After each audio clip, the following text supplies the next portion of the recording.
রমজান মাসে ইফতারে তো প্রতিদিনই আমরা ভাজা পোড়া খাই। ভাজা পোড়া না খেলে ভালোও লাগে না, আবার খেলেও পেটে প্রচুর পরিমাণে গ্যাস হয়।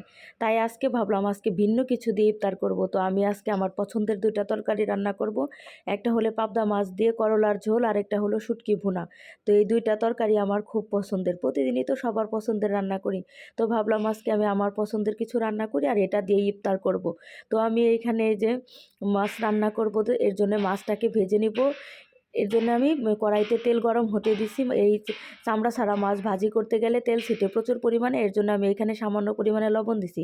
লবণ দিলে আর তেল ছিটে না। তো এখানে আমি এই যে পাবদা মাছগুলো মাখিয়ে রাখছিলাম সেটাকে ভাজতে দিলাম।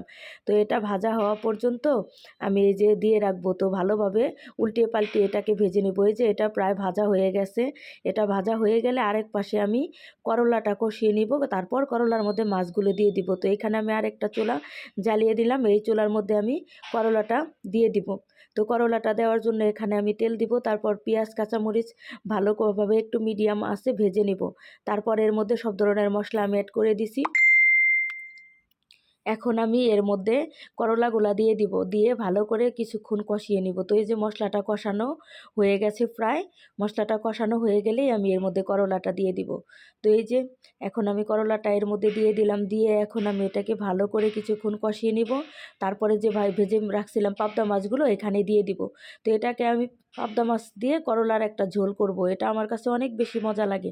তো করলা ভাজি, করলা রান্না সব কিছুই আমার কাছে ভালো লাগে। তো আমি আজকে এই করলা তরকারি দিয়ে ইফতার করব। এই যে আমার করলা তরকারিটা রেডি।